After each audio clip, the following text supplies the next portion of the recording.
Salam alaikum, j'espère que yéen a ngi ci jàmm bu baax. On se retrouve encore pour une nouvelle recette. Donc tey on va faire une omelette roulée, recette bu neex ba pare gaaw neex trop ci ndog. Alors pour defar ko dañuy soxla jambon de dinde ak poivron.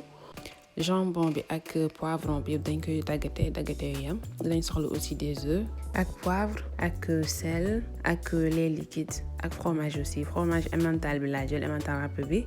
ak fromage bi mimolette mooy fromage bu orange bi bu leen neexee mën ngeen ko ci bañ a def de nekkul obligation fromage bu ngeen am baax na en tout cas neex na trop. Donc pour commencer damay ñëw toj nen yi 4 nen laay def. Ensuite dama ci ñëw def 4 cuillères à soupe de lait liquide. Lait bi demi-écrémé bi laa utiliser mais mën ngeen jël entier bi su leen neexee.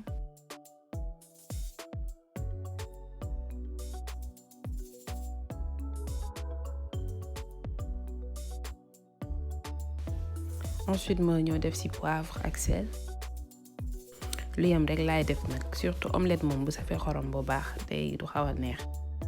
Ensuite ma ñëw mélanger ko bu baax parce que en général poivre boo ko defee day def ay donj day xaw a compliqué pour mu mélanger bu baax ak nen yi moo tax il faut bien battre des œufs comme ça du am ay donj. Voilà texture bi nii c'est bien, tout est bien mélangé donc damay ñëw teg sama poêle jàll ci omelette bi. Li def ci huile d'olive. Mën ngeen def huile bu leen neex huile d'olive laa utiliser. Il faut aussi que poêle bi yëpp am matière grasse pour éviter omelette bi coller après. Donc ñu ñëw commencer def nen yi. Il faut aussi que poêle bi yëpp mu nga étaler ci nen yi bu baax jusqu'à ce que poêle bi yëpp couvrir pour mu bañ am trou.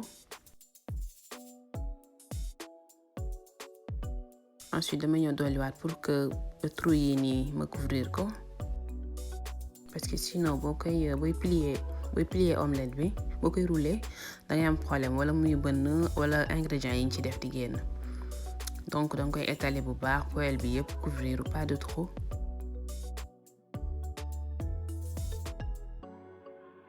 Voilà ensuite ma ñëw vérifier ndax commencé na dëgër omelette bi bu ngeen amoon na spatule comme sama envers affaire bi may utiliser ni envers spatule la tudd bu ngeen ko amoon mooy gën parce que da lay permettre nga mën a décoller kii bi nen bi bu baax ci poêle bi.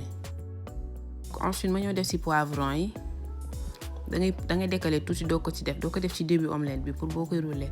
Ensuite nga def ci aussi jambon coupé bi. Ensuite ma ñëw teg ko fromage mimolette bi mooy bu orange bi. Ensuite ma doog ci ñëwaat teg fromage emmental bi bu fekkente ne da ngeen am fromage yi ñuy teg ci sandwich yi mooy en carré yooyu da ngeen koy daggate. Donc damay ñëw commencer rouler bi. Donc pour rouler bi franchement spatule bi moo la ci jàppale ak wala cuillère en noir mooy cuillère bu plat bi moom tamit cuillère spatule la.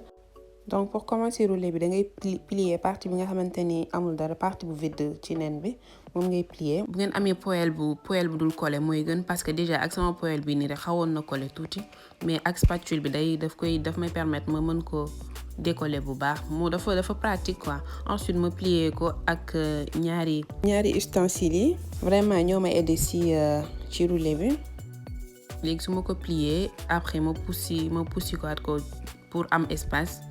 Ensuite ma ñëw remplir partie bi nga xamante ni amatul nen pour continuer plier daal di tegaat jambon tegaat poivron fromage.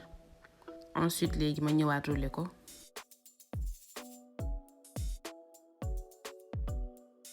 Voilà c'est pas compliqué da ngay rouler ensuite nga poussi ko pour am espace daal di defaat beneen couche de nen ci côté yi mooy partie am trou yi. Ensuite nga tegaat jambon et tout doog a rouler waat.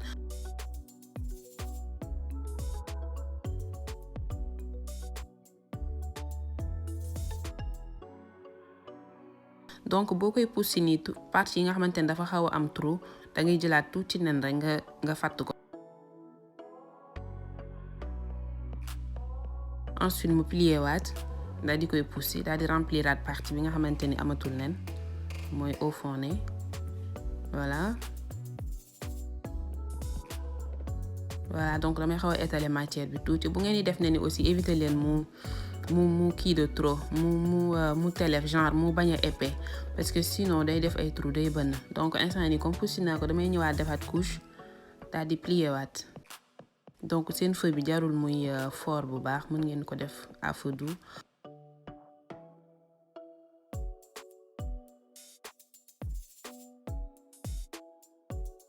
damay continuer di remplir di étaler nen yi ensuite ma tegaat fromage jambon poivron daal di plier waat. pas compliqué c'est très facile il faut juste être minutieux sinon rek affaire yi day tas.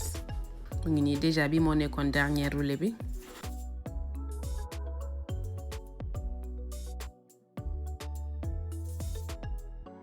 voilà déjà pare naa donc dama koy bàyyi partie benn côté bi ma bàyyi ko ba mu ñor ba formé wu comme ça du tas ensuite ma tourné waat beneen côté bi def ko la même chose. étape bi moom mën ngeen fay seen feu après tàngaayu plaque bi rek mën na continuer ñorul leen yi. donc j'ai fini voilà dama leen di woon ci biir nu mel.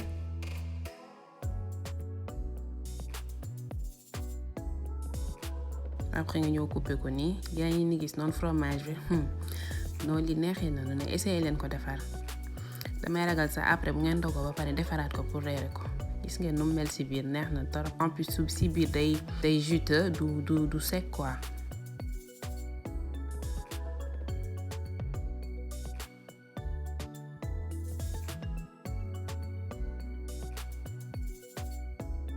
donc mi ngi nii ci biir nii la mel jàll ci présentation bi xaw a rafetal yooyu daal di ci teg quelques tomates cerises boole ko ak sa salade teg sa ay pain neex la def torop. donc voilà vidéo bi tire à sa fin j'espère que neex na leen n'oubliez pas ngeen di abonné bu ngeen abonné il faut ngeen activer aussi cloche bi ça permet ngeen di jot notification pour mën seetaan vidéo bi sinon da ngeen di abonné mais du ngeen mën am notification. À bientôt pour une nouvelle vidéo, ciao.